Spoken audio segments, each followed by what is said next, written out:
আসলে আমরা টুর্নামেন্ট বলতে কি বুঝি, একটা বিয়ার র্যাঙ্কের মতো একটা ম্যাচকেই আমরা বুঝে থাকি যে সেটাই টুর্নামেন্ট। আসলে সেটা সবার ভুল ধারণা।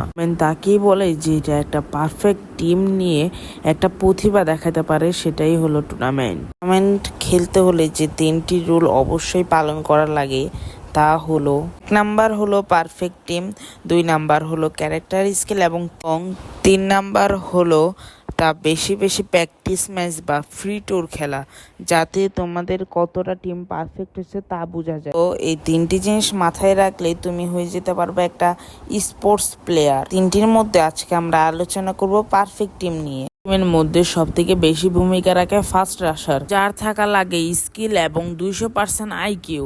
এরপরে টিমের মধ্যে যার ভূমিকা অনেক বেশি তে হলো সেকেন্ড রাশার, যে ফার্স্ট রাশারকে পরিপূর্ণ ব্যাকআপ দেওয়া লাগে এবং তারও থাকা লাগে অনেক আইকিউ এবং স্কিল। এরপরে আসে নেডার, যার ক্ষমতা এমন থাকা দরকার যে একটা গ্রেনেডে পুরা স্কোয়াড মারার মতো বা অন্তত 3টা প্লেয়ার মারার মতো ক্ষমতা থাকে। এরপর হলো স্কোয়াডের সব থেকে গুরুত্বপূর্ণ প্লেয়ার স্নাইপার প্লেয়ার, যার মাধ্যমে পুরা টিমকে দিতে হবে পুরা সাপোর্ট।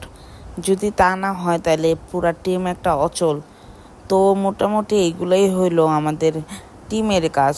তো এর পরের 2 আর 3 নাম্বার পয়েন্ট আমরা পরবর্তী ভিডিওতে আলোচনা করব। তো আজকের জন্য এখানেই, সবাইকে আল্লাহ হাফেজ, আসসালামু আলাইকুম এভরিওয়ান।